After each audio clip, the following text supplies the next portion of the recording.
ഈ ചെടിയുടെ പേരുണ്ടോ ഓഫിയോ പോകന്ന്. ഇത് മനോഹരമായൊരു ചെടിയാണ്. ഇൻഡോർ പ്ലാന്റ് ആയിട്ടും നമുക്ക് വെക്കാം, ഔട്ട്ഡോർ പ്ലാന്റ് ആയിട്ടും വെക്കാം കേട്ടോ. ഈ ചെടി വെരിഗേറ്റഡ് ഇനമാണ് ഇതെല്ലാം. ഇത് കാണാൻ നല്ല ഭംഗിയാട്ടോ. ഇതിൻ്റെ ഇലകളെന്ന് പറഞ്ഞാൽ നേരിയ ഇലകളും എൻ്റെ കൂർത്തുമിരിക്കും. ഇതൊരു ലാൻഡ്സ്കേപ്പിംഗ് പ്ലാന്റാണ് കേട്ടോ. നിറയെ ചട്ടിയിൽ ഇങ്ങനെ ലൈനായിട്ട് വെച്ചിട്ടുണ്ടെങ്കിൽ കാണാൻ നല്ല ഭംഗിയായിരിക്കൂലേ. ഇത് 3 കളറുകളുണ്ട്. ഒന്ന് വൈറ്റ്, ഇത് ഗ്രീൻ, പിന്നെ മെറൂൺ.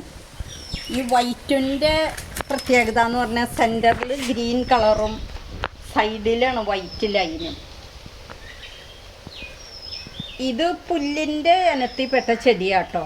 അതുകൊണ്ട് ഇതിനെ മോണ്ടോ ഗ്രാസ് എന്നും പറയും. ഇതിൻ്റെ ഫാമിലി ലില്ലിയുടെ ഫാമിലിയിൽ പെട്ടതാണ് കേട്ടോ. ഇതിൻ്റെ ഹൈറ്റ് ഒരു 15 തുടങ്ങി 30 സെൻറ്റിമീറ്റർ വരെ ഇതിന് ഹൈറ്റ് ഉണ്ടാവുള്ളൂ. ഇത് ലാൻഡ്സ്കേപ്പിംഗ് പ്ലാന്റാണ്. നമ്മുടെ വീടുകളിൽ ഇതുപോലെ നല്ലൊരു വലിയ പോട്ടിൽ ഇത് നിറയെ വെച്ചിട്ട് സിറ്റ് ഔട്ടിലൊക്കെ വെച്ചാൽ കാണാൻ നല്ല ഭംഗിയായിരിക്കും കേട്ടോ. ഇത് ഫ്ലവറിങ് പ്ലാന്റ് ആണെന്ന് പറഞ്ഞല്ലോ. ഇതുമ്പോൾ വൈറ്റ് കളറിലുള്ള ചെറിയ പൂക്കളുണ്ടാവും കേട്ടോ. ഒരു പ്രാവശ്യം ഈ ചെടിയുമ്പോൾ പൂവുണ്ടായിട്ടുള്ളൂ. അപ്പം ഞാനത് ഷോർട്ട് വീഡിയോ ആയിട്ട് ഇട്ടിട്ടുണ്ട് ഇതിക്ക് മുമ്പ്. ഇത് നല്ല വാം ടെമ്പറേച്ചറിൽ വളരണ ചെടിയാണ്. ഇതിന് വെള്ളം കുറച്ച് മതി.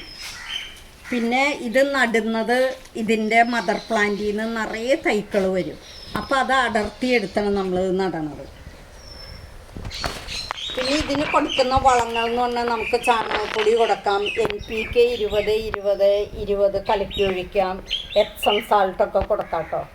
അപ്പോൾ ഇന്നത്തെ ഓഫിയോ പോകൻ എന്ന് പറഞ്ഞ ചെടിയെക്കുറിച്ചുള്ള വീഡിയോ ഇഷ്ടപ്പെട്ടു എന്ന് വിചാരിക്കുന്നു. അടുത്ത ആഴ്ചയിൽ വേറൊരു വീഡിയോ ആയിട്ട് വരാം കേട്ടോ.